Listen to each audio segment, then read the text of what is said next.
오늘은 참 좋지요. 역시 겨울은 눈이 좀 와야 되는 것 같습니다. 눈이 배경으로 깔리니까 마음도 왠지 그렇죠? 푸근해지는 것 같고요. 이 앞에 있는 촛불도 훨씬 더 밝게 빛나는 것 같습니다. 바라기는 연말연시 성탄 계절 지내는 우리 모든 성도님들의 가정에 이런 풍성한 은혜가 하나님께서도 주시지만 여러분들이 받으셔야 됩니다. 잘 받으셔서 기쁨의 삶, 또 믿음의 삶이 아름답게 이루어질 수 있기를 바라겠습니다. 예, 오늘 말씀 한번 같이 나누겠습니다. 오래간만에 시 한 대목 제가 좀 읽고 싶습니다. 비스와바 심보루스카라고 하는 그 1996년도 노벨 문학상을 수상한 이 폴란드 여류 시인입니다. 그분의 시 중에 20세기의 마지막 문턱에서라고 하는 조금 긴 시인데요. 그 중에 한 대목을 오늘 말씀과 연관이 돼서 제가 좀 소개를 해드리고 싶어요. 예, 거기 이렇게 되어 있습니다. 일어나지 않았어야 할 일들이 이미 너무도 많이 일어났다. 또한 기대했던 수많은 일들이 발생하지 않았다. 어떻게 살아야 할까요? 누군가 내게 편지로 물었다. 이것은 내가 다른 이들에게 묻고 싶었던 바로 그 질문이었다. 또다시 늘 그래왔던 것처럼 앞에서 내내 말했듯이 이 순진하기 짝이 없는 질문보다 더 절박한 질문은 없다. 이런 시 한 구절입니다. 이 시를 보면 누군가가 시인에게 묻고 있는 것이요. 도대체 어떻게 살아야 합니까? 하는 그런 질문을 아마 실제로 했던 것 같습니다. 왜 이런 질문을 했는가를 문맥을 통해서 보니까 이런 걸 너무 많이 본 거예요. 정말 소망하면서 일어나기를 원했던 일들은 좀 일어나야 되잖아요. 근데 그런 일들은 하나도 안 일어나고요. 또 일어나지 말아야 할 일들만, 기대하지 않았던 일들은 또 너무나 많이 일어나는 걸 보면서 이렇게 묻고 있는 겁니다. 근데 시인은 이 질문을 굉장히 반겼던 것 같아요. 그 얘기를 듣자마자 아, 맞다. 나도 그걸 물어보고 싶었다. 그렇죠? 나도 그걸 물어보고 싶었다. 도대체 이 모순된 세상에서 기대하는 건 일어나지 않고 기대하지 않았던 일들은 너무 많이 일어나고 이 시의 제목이 20세기의 마지막 문턱이잖아요. 그러니까 그 유럽의 큰 전쟁들, 2차 세계대전, 히틀러 이러면서 수많은 사람들이 죽어가는 것을 봤던 사람들이 묻는 바로 그 질문입니다. 그런 걸 보면서 어떻게 살아야 하나 하는 바로 그 질문을 하고 있는 것이요. 시는 이렇게 끝나지요. 순진한 질문 같지만 그렇죠? 사실 우리의 입장에서 볼 때 이런 질문을 잘 안 하잖아요. 그냥 되는 대로 살고 자기 이익대로만 사는 게 자연스러운 삶이 돼버렸는데 그래서 일각에서 보면 너무 순진한 질문이에요. 근데 시인은 그걸 탁 끄집어내네요. 순진한 질문 같지만 아니다. 가장 절박한 질문이다. 라는 걸로 그 시를 마치게 됩니다. 바로 이 질문입니다. 우리도 좀 순진한 것 같지만 어떻게 보면 좀 어리석게 보일 수도 있지만 좀 물어봐야 될 것 같은 바로 그 질문, 우리가 지난주부터 보고 있던 바로 그 질문이죠. 어떻게 살아야 합니까? 아니, 어떻게 우리가 지금 살고 있습니까? 일어나야 할 것은 잘 일어나지 않고 일어나지 않아야 할 일들이 많이 일어나는 아픔 속에서 우리는 어떻게 살고 있습니까? 또 어떻게 살아가야 합니까? 오늘 읽은 비유가 여러분들의 답을 찾는데 조금이나마 도움이 되는 시간이 되기를 바라겠습니다. 오늘 읽은 비유 너무나 잘 알려진 달란트 비유입니다. 지난주에 잠깐 말씀드렸듯이 이 달란트 비유는 24장의 재림의 문맥에서 나온 비유라는 것을 꼭 염두에 두시라고 그랬죠. 여기 보면 주인이 타국으로 떠나게 됩니다. 주인의 부재입니다. 그렇죠? 주님의 부재 기간을 비유하고 있는 것으로 주님이 지금 비유하고 있는 겁니다. 근데 그냥 떠나지 않으시고요. 뭘 하나 맡기죠.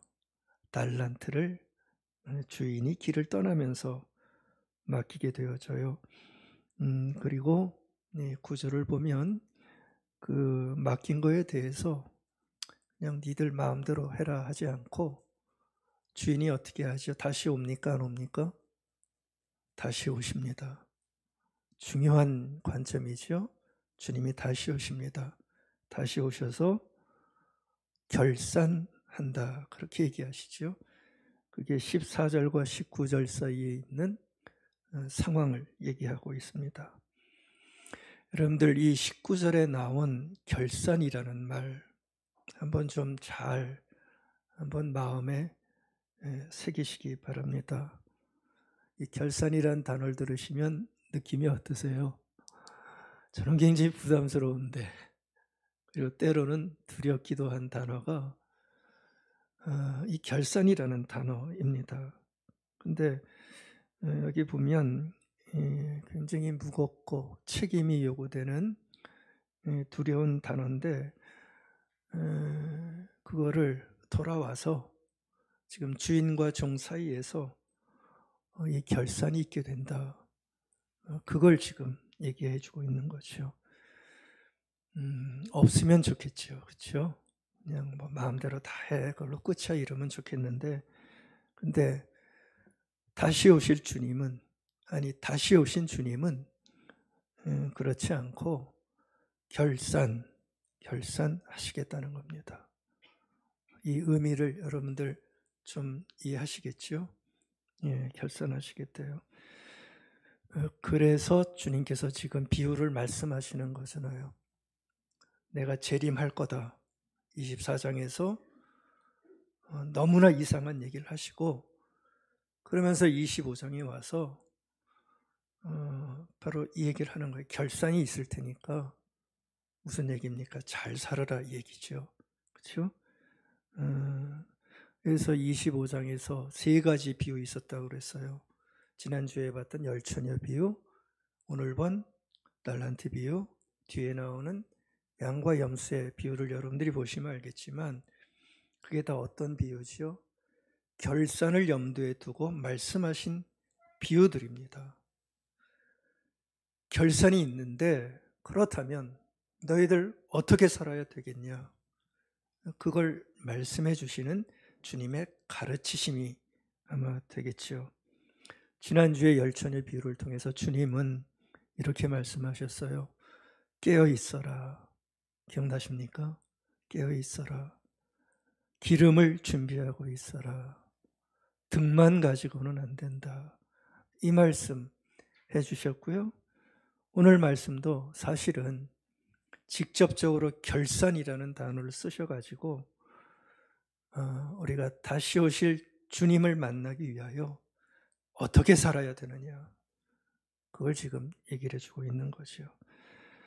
로마서 14장 12절에 보면 이런 말씀이 나옵니다. 이러므로 우리 각 사람이 자기 일을 하나님께 짓고 할 것이다. 놀랍죠? 이러한 순간이 있다는 겁니다. 언제 이러한 일을 짓고 하겠어요? 다시 오셔서 결산하시는 그 순간에 하나님께 짓고 하는 순간이 있다는 거죠. 그러니까 그 순간을 잘 대비하고 있어야 된다. 아멘. 우리 그리스도인들만이 가지고 있는 삶의 놀라운 관점입니다. 결산의 순간이 있다. 우리 기억하십시다. 결산의 순간이 있다. 히브리서 9장 27절에 우리에게 준 놀라운 말씀이 있지 않습니까? 한 번 죽는 것은 사람에게 정해진 것이요. 그 후에는 심판, 결산입니다. 결산이 있을 것이다. 누구와 누구 사이에요? 주인과 종 사이에, 나와 주님 사이에. 우리는 부담이 돼서 아유, 결산식이나 하십니까? 그걸로 묻으십시오. 참 좋겠는데, 근데 주님은 재림의 날을 말씀하시면서 결산을 말씀하시는 거예요. 그러니까 여러분들, 우리 신앙인들은 인생을 볼 때 좀 넓게 볼 필요가 있는 거죠. 그래서 요 안에서만 잠깐 살다가는 그런 인생이 아니라 더 긴 인생이 남겨져 있다는 것을 말씀하시는 거고요. 그렇기 때문에 이 땅에 우리에게 살아가는 동안 그 결산을 대비하는 굉장히 신중하고 뜻깊은 삶을 살아내야 한다는 것을 주님은 말씀하시는 겁니다. 여러분들, 가볍게 넘길 수 없는 귀한 사실을 주님은 비유를 통해서 지금 말씀해 주시는 거죠. 여러분들, 결산이라 했습니다. 결산이라 했는데, 그러면 무엇에 대한 결산이냐, 이게 중요하겠죠. 무엇에 대한 결산을 하신다는 겁니까? 다른 게 아니고요. 오늘 말씀해 보면 나에게 맡긴 어떤 게 있다는 거죠. 그렇죠? 우리들에게 맡긴 게 있는데 그 맡긴 거에 대해서 결산하시겠다는 거예요. 그러니까 굉장히 맞는 얘기죠. 맡기지 않은 거에 대해서 하나님께서 결산하시면 그건 좀 오버 아닙니까? 근데 결산을 얘기하면서 맡긴 거에 대해서 결산하겠다는 거예요. 오늘 본문에서는 그게 뭐지요? 달란트를 맡겨주셨지요. 주님께서는 사람마다에게, 오늘 본문에는 세 사람이 나오지만 다 비웁니다. 전체적인 모든 사람을 얘기를 하는 거죠. 각 사람에게 그 달란트라고 하는 것을 어떻게 하셨어요? 맡기셨다. 맡겨주셨다 얘기합니다. 그 맡긴 거에 대한 결산을 하시겠다는 거죠. 여기 달란트를 보통 얘기할 때 이런 식으로 많이 보죠. 각 사람이 가진 어떤 재능이나 뭐랄까요, 은사, 재능, 이런 것들을 보통 달란트로 많이 얘기를 합니다. 근데 저는 그런 독법에는 그렇게 찬성하는 입장은 아닙니다. 제가 볼 때는 만약에 달란트가 각 사람이 가진 재능이나 실력 이런 것으로 본다면 결국 어떤 일이 벌어지죠? 사람마다 차이가 나잖아요. 그렇죠? 그렇게 되면 그 차이가 차별을 만들어내게 되는데 그럼 별로 기분이 안 좋습니다. 그렇죠? 왜 저 사람은 많이 줍니까? 나는 왜 같은 인생인데 요거밖에 안 줍니까? 별로 기분이 안 좋을 것 같아요. 평안도 없고 은혜에 대한 감사도 얻게 되죠. 제가 볼 때 이 달란트가 의미하는 것은 그렇게 좀 봐야 될 것 같아요. 어떤 재능이라기보다도 우리에게 주신 삶 자체, 그렇죠? 생명 자체, 우리가 살아가는 요 생명 자체, 우리의 삶, 그리고 살아갈 때 내가 해야 되는 어떤 각자마다 가진 어떤 사명 다 있잖아요. 그렇죠? 물론 거기에는 차이가 있지만 각자의 삶에 처해 있는 어떤 자기만이 해야 할 사명, 또 자기가 이 땅을 살아가면서 하나님께서 원하시는 어떤 소명 같은 것들, 저는 그것을 달란트로 보고 싶어요. 그러니까 우리에게 맡겨주신 모든 게 사실은 모든 게 다 나에게 준 달란트가 되는 거죠. 그렇죠? 나의 가족도 나에게만 준 달란트잖아요. 내 가족을 뭐 저 사람에게 줬나요? 아니에요. 나에게만 준 달란트입니다. 삶입니다. 소명입니다. 내가 살아가고 있는 이 사회, 이 국가도 사실은 우리만이 가질 수 있는 소명이 되는 것이요. 내가 누리는 이 자연도 나에게 맡겨준 달란트가 사실은 될 수 있는 겁니다. 그러니까 보십시오. 이렇게 다 맡겨주신 나의 삶 전체, 이 전체 같지는 않겠지만 맡겨주셨기에 그 맡긴 삶에 대해서 분명한 것 하나 있잖아요. 그 맡긴 거에 대해서 우리는 어떻게 살아가야 됩니까? 맡겨주셨기에 아주 신실하게 맡겨주신 것에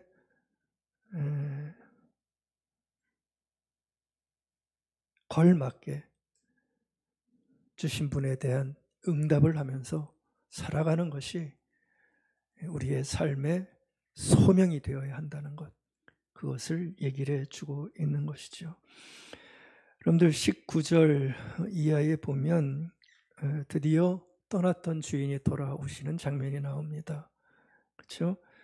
다시 오신 주님을 아마 상징하는 것도 될 거예요. 근데 말씀한 대로 돌아와서 드디어 결산을 하는 장면이 거기에 나와요. 근데 여러분들 이 결산 장면 뒤에 쭉 나오는데 그 결산의 분위기를 보시면 분위기가 둘로 확연히 갈라지는 것을 아마 보실 거예요. 한쪽은 어때요? 굉장히 밝지요. 그렇죠? 결산이 좋아서 밝아요. 근데 한쪽은 참 어두워요. 여러분들 결산의 분위기인데 한쪽은 너무 밝아요. 착격한 사람 같아요. 한쪽은 떨어진 사람 같아요. 한쪽은 굉장히 신나요. 그래서 근데 한쪽을 보니까 너무 우울해요. 여러분들 결산의 순간에 일어나고 있는 그 광경입니다. 한쪽은요 착하고 충성된 종아 그러면서 평가가 굉장히 좋아요. 근데 한쪽은 삭막하죠. 악하고 게으른 종아 평가가 굉장히 심각합니다. 여러분들 이 갈라진 틈을 한번 보시기 바랍니다. 이렇게 갈라진 이유가 뭔가요? 왜 이렇게 갈라졌을까요? 평가가 다를까요? 이유를 아세요? 주님께서 오늘 말씀해 주고 싶은 그 장면이 바로 여기에 드러나고 있는 거죠. 왜 이렇게 평가가 달랐습니까? 다른 거 아니고요.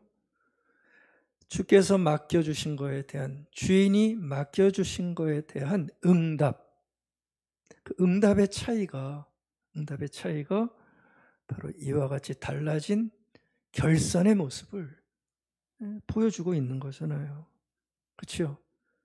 맡겨주신 거에 대해서 어떤 응답을 했는가에 따라서 달라진 거예요. 그렇죠? 결산의 모습입니다. 5달란트 받은 사람, 2달란트 받은 사람들은 어떻게 했어요? 자신에게 주어진 사실은 기회지요. 주인이 떠난 그 사회는 그 기간은 기회입니다. 사실은 기회를 주신 거예요. 바로 그 기회와 은혜에 5달란트 받은 사람과 2달란트 받은 사람은 그 양에 상관없이 사실은 잘 응답했고 마음을 알았던 거죠. 그걸 우리는 부응했다고 그러잖아요. 그렇죠? 그 마음을 부응한 거예요.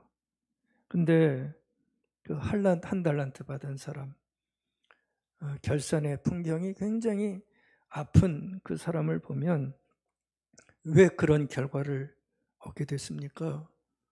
주인의 마음에 부응하지 못하고 그것을 알아차리지 못하고 그래서 응답하지 못했기에 보십시오. 결론이 어둡고 우울하고 좋지 않은 모습을 우리에게 보여주고 있는 거예요. 글쎄요, 주님께서 왜 이런 비유를 하셨는지 그건 우리가 생각을 해봐야 되는 중요한 주제가 될 것입니다. 그러니까 주님은 맡긴 거에 대해서 결산하시겠다고 그랬죠. 근데 그 결산을 뭐로 하시는 겁니까? 맡긴 거에 대한 나의 응답으로. 잘 들으십시오. 맡겨준 인생에 대한, 삶에 대한 응답으로 결산하시겠다는 거죠. 그러니까 여러분들, 우리 인생의 결산하는 기준이 주님의 기준을 보면 우리가 생각하듯이 뭐 외적으로 잘하는 거, 내가 이 땅에서 살아갈 때 성공하는 거, 이웃 남기는 거, 그런 양적인 게 아니란 얘기예요. 그렇죠? 그건 우리의 결산뿐이 안 됩니다. 주님의 결산은 그게 아니에요. 뭘 갖고 결산하겠다는 겁니까? 우리 각자에게 맡겨진 나의 생명, 자신의 소명, 내 삶의 터전에서 내가 감당해야 할 그것이 어떤 이들에게는 힘든 걸 수도 있겠죠. 그렇지만 그것과 상관없이 온전히 최선을 다해서 한 달란트라도 정말 최선을 다해서 나의 소명에 성실히 응답하는, 거기에 반응하는 그 모습 가지고 결산하시겠다는 겁니다. 결산이 같지 않죠. 우리 그리스도인들이 이 결산의 모습을 살아가면서 잘 준비해야 됩니다. 결산의 순간에 우리가 하나님 앞에 나가서 고할 아름다운 응답의 모습을 우리는 가져야 된다는 것이겠죠. 그러니까 우리에게 맡겨주신 우리의 삶의 모든 상황들에 성실하게 응답하면서 살아가는, 극복해 나가면서 살아가는 바로 그 삶의 모습을 주님은 눈여겨보시고 그것으로 결산하시겠다는 거예요. 아멘. 참 다른 시각이잖아요. 다른 시각이잖아요. 이거를 재림의 주님을 말씀하시면서 어떻게 살아야 될까라는 질문 앞에 던지신 주님의 말씀입니다. 여러분들, 오늘 제가 키워드 3가지를 이제 뒤에서 말씀드릴 거예요. 하나가 응답이라는 단어를 말씀드릴 거고요. 2번째가 정성이라는 단어를 말씀드릴 겁니다. 3번째가 게으름이라는 단어를 말씀드릴 텐데, 이 3단어를 우리가 어떻게 살아야 할까 할 때 우리가 좀 기억해야 되는 중요한 단어로 오늘 좀 새겨주셨으면 좋겠어요. 첫 번째 키워드 응답입니다. 응답은 우리가 봤듯이 주님께서 결산을 하려고 할 때 세우신 굉장히 중요한 조건이죠. 여러분들, 응답이라는 말을 썼습니다. 어떻게 들어야 될까요? 이 응답이라는 단어. 여러분들, 응답은 우리가 살아갈 때 정말 소중한 단어입니다. 정말 귀한 단어입니다. 삶에 응답이 있는 것과 응답이 없는 것은 차원이 다른 삶을 우리에게 가져다 줘요. 특별히 신앙인들의 응답은 너무나 중요한 단어일 수밖에 없죠. 여러분들, 이 응답이 뭐지요? 뭔가에 내가 반응하는 거잖아요. 대답하고 리스폰스 하는 거, 대꾸하는 거, 공감하는 거, 이게 응답인데, 여러분들, 이 응답은 너무나 중요한 삶의 모습입니다. 왜 그렇습니까? 응답을 통해서 우리는 신앙의 길로 깊게 들어갈 수가 있어요. 응답이 없으면 신앙도 없어요. 신앙이 뭡니까? 응답을 통해서 만들어지는 깊은 관계예요. 그러니까 응답은 신앙을 만들고요. 뿐만 아니라 나와 너 사이의 관계도 응답이 없으면 관계는 깊어질 수 없죠. 안 그렇습니까? 우리는 서로의 응답이 필요한 사람들이에요. 근데 만약 응답이 없다. 하나님과 나 사이에도, 나와 너 사이에도 관계는 있어요. 관계는 있는데 응답이 없어요. 그러면 그 관계가 뭐가 될까요? 허소합이죠. 공허한 관계죠. 멀뚱멀뚱 쳐다보는 관계밖에 안 되죠. 안 그렇습니까? 왜요? 응답을 통해서 우리는 연결이 되는 건데, 너의 마음도 알고 나의 아픔도 알고 그러면서 연결이 되는 게 응답이라는 우리 행위 속에 있는데, 여러분들 응답이 없다 생각해 보십시오. 아무 의미 없는 아주 공허하고 허무한 관계밖에 만들어질 수가 없어요. 옆에 있는데 옆에서 누가 춥지 그래요. 막 추워가지고 춥지 그래요. 그 춥지라는 소리를 듣고 옆에 있던 사람이 정말 추워. 이러면 좋아요, 안 좋아요? 네, 좋은 거예요. 몰라서 그러시지. 나는 춥지 이러면서 들으라고 그러는데 듣는지 마는지 아무 대꾸도 없어요. 그냥 무덤덤해요. 알아차려 주지도 않아요. 별로 좋은 거 아닙니다. 응답입니다, 여러분들. 응답은 우리를 그렇게 끈끈하게 만들어주는 뭔가가 있잖아요. 누군가에게 문자를 보냈어요.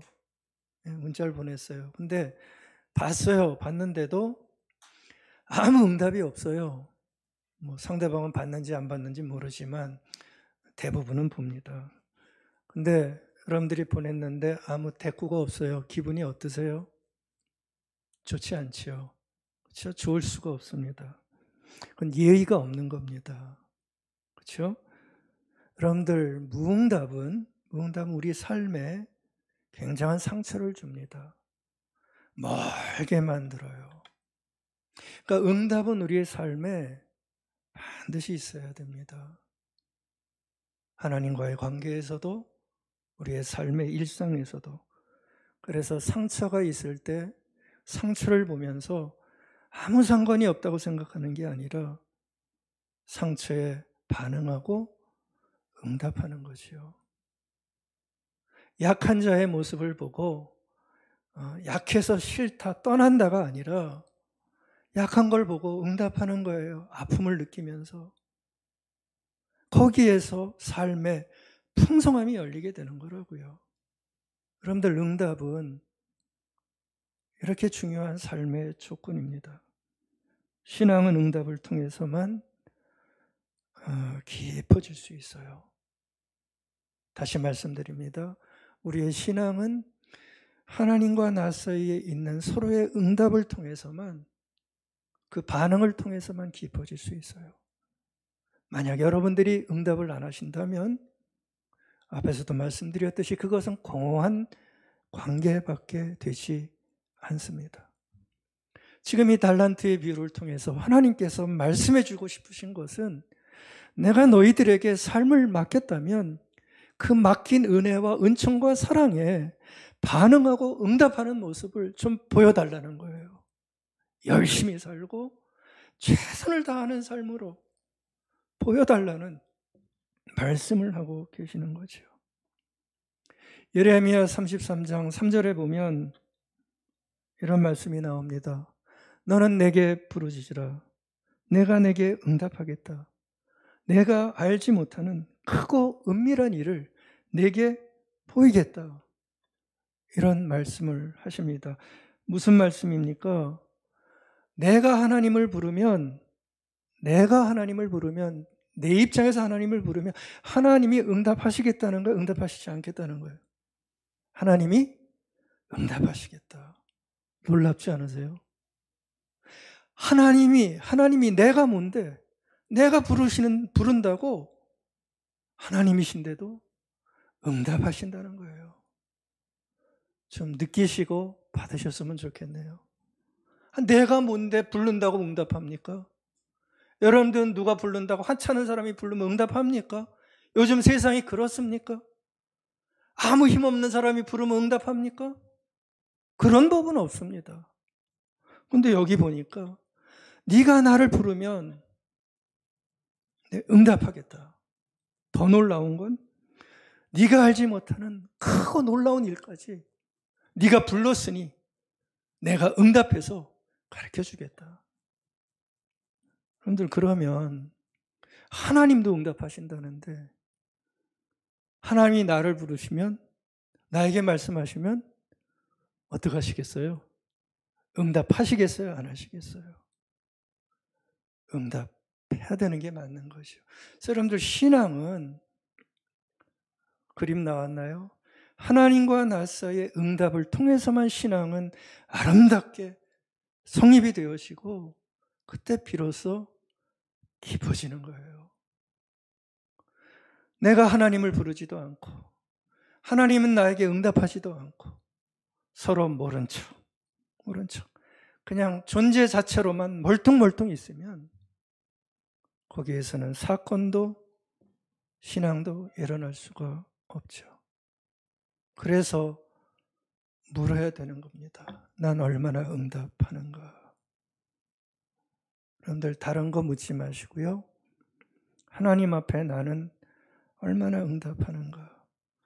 내가 하나님께 부탁하는 것도 중요하지만 하나님이 나에게 말씀하시고 하나님이 원하시는 어떤 삶을 지시하실 때 나는 얼마나 응답하고 반응하며 살아가는가. 하나님은 그걸 보시고 싶어 하시고요. 그 응답으로 우리의 삶을 판단하시고 결산하고 싶으신 거예요. 여러분들, 그래서 우리는 살펴봐야 됩니다. 하나님의 말씀이 들릴 때 어느 정도 반응하고 있는가. 그렇죠? 설교를 통한 말씀도 말씀이고 저에게 주신 말씀도 말씀인데 때로는 그것이 듣기 싫어서 귀 꽉 닫는 것이 아니라 좀 써도 그 말씀 앞에 내가 얼마나 반응하고 있는가. 그것을 우리는 살펴봐야 됩니다. 그때 비로소 우리의 신앙은 신앙이 되는 거예요. 그렇죠? 하나님은 말씀하신데 나는 응답을 안 해. 그게 무슨 신앙입니까? 그래서 응답은 어떻게 나옵니까? 나의 기도를 통해서 나와요. 그러니까 기도가 나의 응답이죠. 묵상을 통해서 응답은 나오는 겁니다. 하나님의 말씀을 묵상하고 자신의 삶을 돌아보면서 나는 하나님께 삶을 주신 하나님께 나를 응답하는 모습으로 가는 거죠. 가장 큰 응답이 뭔지 아세요? 말씀이 들린 걸 듣고 내 삶의 변화가 일어나는 것. 그것이 가장 큰 응답입니다. 우리는 지독히도 안 변하는 사람들이잖아요.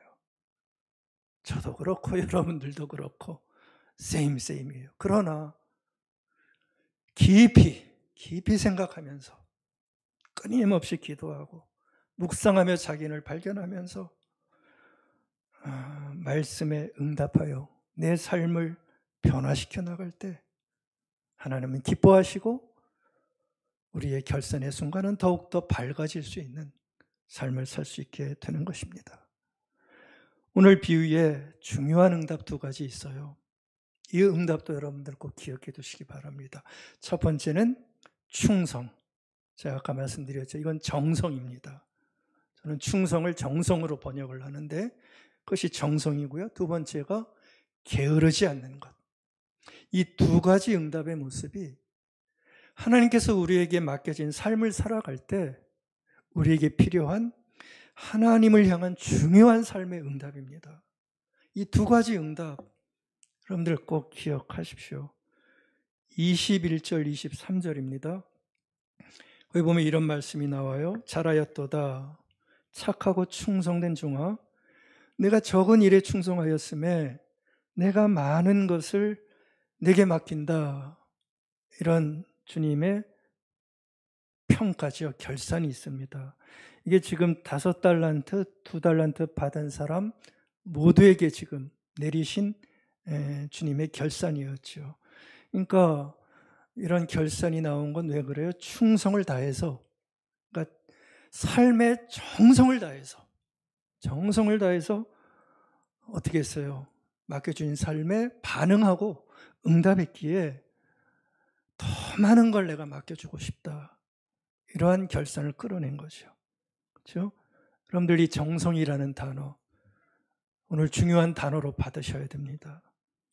여러분들 정성은 뭡니까? 우리 식으로 얘기하면 심혈을 기울이는 거죠. 그렇죠? 뜻 아시죠? 뭔가를 할 때 심혈을 기울여서 하는 어떤 행위가 정성입니다. 그러니까 온 힘을 다하는 거. 그냥 대충 설렁설렁 또 뭐가 있나요? 남들이 하는 대로 똑같이 그렇죠? 세상의 방식대로 그렇게 그냥 대충 하는 삶이 아니라 심혈을 기울여서 하는 그 삶의 모습, 그게 정성 아닙니까? 주님은 우리에게 주어진 삶, 그게 각자마다 틀리겠지만 각자 삶의 조건 속에서 원하시는 게 있다는 거죠. 그건 다른 게 아니고요. 어떤 탁월함이 아닙니다. 어떤 대단한 능력이 아닙니다. 그건 다 다를 수 있습니다. 주님이 우리에게 요구하시는 거는 정성. 여러분들 이거는 누구나 다 할 수 있는 거예요. 근데 그걸 요청하시는 거예요. 여러분들 우리가 다 살아봤지만 우리 삶에 정성이 있는 것과 정성이 없는 거는 같을 수가 없잖아요. 그리고 우리 입장에서 볼 때도 우리는 상대편이 뭘 할 때 정성껏 하는 걸 원한단 말이에요. 그렇죠? 서로가 정성을 왜냐하면 정성이 좋으니까 그런 거 아닙니까? 그렇죠? 그러니까 여러분들 우리의 삶의 결론이 좋으려면 결산이 좋으려면 이 땅의 삶뿐만 아니라 하나님께서 우리 앞에 결산하는 그 순간에 그 결산이 좋으려면 우리에게 빠질 수 없는 삶의 기본 그럴까요? 성품이라고 그럴까요? 자세가 있다면 그거는 정성이 돼야 됩니다. 절대 정성이 우리의 삶에서 빠지면 주께서 원하시는 삶의 결산에서 우리는 그렇게 좋은 평가를 아마 받지 못할 것 같아요. 우리가 정성껏 해야 될 게 한번 살펴보십시오. 얼마나 많은지 모릅니다.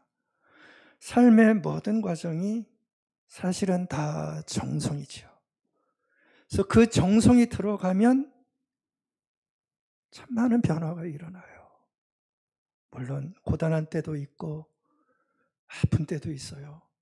근데 그것이 나에게 맡겨진 하나님의 삶이라면 정성껏 하게 될 때 하나님은 그것을 기뻐하시고 그 정성을 보고 우리에게 아름다운 결산을 주신다는 거예요. 우리 믿었으면 좋겠어요. 여러분들 우리의 삶을 살아갈 때 좀 더 많은 정성 가지시기 바랍니다. 하나님과의 관계에서도 기도 한 번을 하셔도요, 우리 정성껏 해보십시다. 하나님은 기도에 길이를 보지 않으세요. 한 번을 기도해도 얼마나 마음을 다해 깊게 기도하는지 그걸 원하십니다. 여러분들 예배를 한번 드리셔도요, 요즘은 참 예배 드리기 힘든 시간이 됐죠. 자꾸 사람은 습관에 길들여져서 참 큰일 났어요. 예배를 그냥 편하게 하려는 마음이 은연중에 막 생기고 있어요. 근데 여러분들 어디에서 드렸던 불가피한 상황이든 교회 와서 드렸던 예배를 한번 드려도 정성 차이가 납니다. 여러분들 선물로 받은 삶입니다. 어떻게 해야 되겠습니까? 주님 결산의 날 어떤 삶을 보여드리시겠습니까? 정성을 다한 삶 보여드릴 수 있기를 바라겠습니다.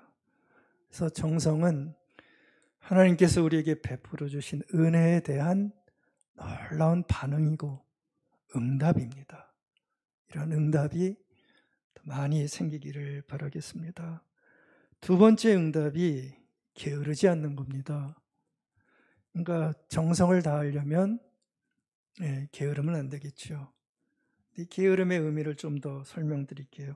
26절 보시겠어요? 한 달란트를 받은 사람에 대한 결산이 거기 나와요. 근데 들어가면서부터 심각하죠. 뭐라 그럽니까? 악하고 게으른 종아. 이렇게 결론이 나고 있습니다. 아주 단호합니다. 근데 여기서 여러분들이 좀 보셔야 될 게 악과 게으름을 동격으로 보고 있죠. 그렇죠? 그러니까 주님이 보실 때는 게으름을 악으로 보고 계시다는 거예요. 그러니까 이건 게으르지 말라는 단호한 부탁을 하고 있는 거나 마찬가지죠. 그런데 이 사람이 지금 게으른 것은 그 맡겨주신 것을 어떻게 했습니까? 아무것도 안 하고 묻어두었기 때문에 게으르다라는 평가를 받은 것도 있지만 단순히 그렇게만 보셔서는 안 됩니다. 왜냐하면 이 사람이 가진 어떤 정신적이고 영적인 어떤 생각이 있었어요. 근데 그게 사실은 게으름일 수 있다는 얘기입니다. 바로 그 게으름 때문에 악이라는 것과 게으름이라는 것을 통격으로 말씀하신 거예요. 단순히 그냥 내가 행동하는 어떤 것이 게을러서 만약 그랬다면 그걸 뭐 악이라고까지 얘기하겠습니까? 근데 지금 이 사람의 게으름은 어떤 행동의 게으름뿐만 아니라 그 사람이 품고 있는 어떤 정신적이고 영적인 어떠한 것을 보면서 게으르다라고 보신 거예요. 그래서 악이다 이렇게 얘기한 거죠. 여러분들 24절에 보면 이 사람의 게으름의 모습이 나옵니다. 24절 한번 보시겠어요? 이 사람이 하는 얘기입니다. 그 주님의 평가를 듣고 나름대로 해명을 하는 거죠. 근데 그 해명을 보십시오. 주인이요, 당신은 굳은 사람이다. 심지 않은 데서 거두고 해치지 않은 데서 모으는 줄을 내가 알았으므로, 요 단어 동그라미 쳐두십시오. 내가 알았으므로 두려워하여 나가서 당신의 달란트를 땅에 감추어 두었나이다. 바로 요 해명입니다. 여기 보면 이 사람이 달란트를 땅에 묻게 된 아주 결정적인 이유를 여기서 우리는 발견할 수 있죠. 이 사람 보면 한 달란트 받은 사람입니다. 왜 그랬는지 모르겠지만 어떤 이유가 있었겠죠. 자신의 어떤 영적인 경험 때문에 그랬는지 모르지만 지금 이 사람은 자기 주인, 그 한 달란트 맡긴 주인, 한 달란트는 작은 돈이 아닙니다. 굉장한 거금입니다. 한 달란트라도. 그 맡겨주신 주인에 대한 뭔가 편견과 오해가 있었던 게 분명해요. 그렇죠? 그 장면 한번 보십시오. 무슨 이유인지 모르지만 주인에 대한 편견과 오해를 가지고 있어요. 어떤 오해를 가지고 있습니까? 주인을 보면서 뭐라고 얘기해? 굳은 사람이다. 그렇게 얘기를 합니다. 근데 이게 맞는 평가입니까? 주인이 왜 굳었습니까? 왜 완고합니까? 왜 이 사람은 주인을 완고하다고 본 겁니까? 그 이유를 모르겠어요. 왜요? 베풀어 준 게 그렇게 많은데요. 5달란트, 2달란트, 1달란트. 정말 갑부들이나 가질 수 있는 엄청난 돈의 비유입니다. 그렇게 맡겨줬고 줬는데, 기회를 줬는데 왜 주인이 굳은 사람입니까? 근데도 그 엄청난 걸 받았는데도 인색해, 완고해, 이렇게 지금 마음을 품고 있는 거예요. 심지 않은 데서 거둔다. 마치 주인이 1억 천금을 거두는 수전노 같은 그 모습으로 주인을 바라보고 있는 거예요. 그래서 하는 말이 뭐예요? 무섭다, 두렵다 얘기를 해요. 그 5달란트, 2달란트 받은 사람에게는 이런 생각이 없었잖아요. 근데 이 사람은 뭐라 그래요? 내가 안다. 우리가 너무 잘 쓰는 얘기입니다. 내가 안다. 내 생각이다. 내 판단이다. 그러면서 지금 자신의 판단과 선입견에 완전히 묶여있는 모습을 보여줍니다. 그러니까 보십시오. 이런 생각을 갖고 있으니 손해를 내면 어떻게 돼요? 큰일 나는 거죠. 완고한 주인한테 목숨까지 잃을 수도 있어요. 그러니 어떻게 합니까? 큰일이니까 땅에 묻어둘 수밖에 없었던 것이요. 나중에 주인이 화가 났는지 그러려면 아예 빌려줘갖고 이자라도 갖고 오지. 이자라도 갖고 오지. 원금 살리고 이자라도 갖고 오지. 왜 그렇게 했냐 하는 모습을 보이지 않습니까? 여러분들 게으름을 얘기를 했는데 게으름을 말할 때 몸만 게으른 것을 게으르다 말하면 안 됩니다. 우리는 생각이 게으른 것도 사실은 게으른 겁니다. 여러분들 생각이 게으른 게 뭐지요? 생각이 닫혀 있는 겁니다. 그래서 생각이 닫혀 있으면 내 생각 너머에 있는 또 다른 생각, 그렇죠? 있나요, 없나요? 분명히 존재합니다. 나와 다른 생각, 아니 나보다 더 넓은 생각, 그런 생각이 있는데 생각이 게으르면 게으르게 딱 멈춰요. 다른 생각 안 하고요. 그 생각만 언제나 고수하게 되는 겁니다. 여러분들 사람이 생각이 닫히면 별 수 없습니다. 자기만의 생각에 갇혀서 더 이상의 판단과 생각을 할 수가 없어요. 그러면 가능성이 줄어듭니다. 더 넓은 세계를 바라보지 못합니다. 그렇죠? 또 성숙의 기회가 막히게 됩니다. 그러니까 그 게으름이, 그 영적인 생각의 게으름이 우리가 가진 것들을 넘어서 또 다른 세계를 바라보지 못하는 모습을 우리에게 안기게 되는 것이죠. 그래서 보십시오. 게으름이 악과 동격이 되는 겁니다. 여러분들 이런 게으름은 그냥 두면 괴물이 됩니다. 예, 괴물 같은 사람이 됩니다. 어떤 사람이 괴물입니까? 자기 안에 갇혀있는 사람이 괴물이에요. 그것이 깊어지면 옆도 안 봐요. 헤아림이 없어요. 아픔도 못 봐요. 약한 거 못 봐요. 오로지 자신들의 판단만 밀고 가는 괴물. 이런 괴물 얼마나 많아요. 주님은 우리가 맡겨진 삶을 살아갈 때 그렇게 묶여있지 말라는 겁니다. 더 넓고 더 큰 세계를 보라는 거예요. 하나님이 아파하시는 것도 보고 하나님이 원하시는 것도 바라보고 그걸 보라는 거예요. 그래서 여러분들 우리가 삶을 정말 가치 있게 만들기 위해서는 이 자기라는 폐쇄성이 만들어내는 편견과 오판에서 자꾸 벗어나는 모습을 가져야 됩니다. 가능할까요? 가능합니다. 주 안에서 가능합니다. 너희는 이 세대를 본받지 말고 오직 마음을 새롭게 함으로 변화를 받아 하나님의 선하시고 기뻐하시고 온전하신 뜻이 무엇인지 분별하도록 하라. 아멘. 이게 가능합니다. 마음을 늘 새롭게. 이게 바로 자기만의 생각에서 벗어나라는 도전 아닙니까? 내 생각이 절대적으로 옳다. 내 판단만이 맞다.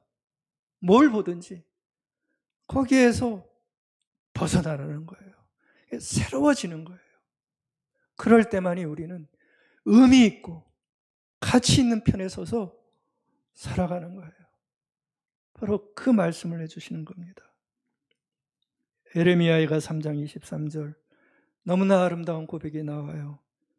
주님의 사랑과 긍휼이 아침마다 새롭고 주님의 신실하심이 큽니다. 아멘.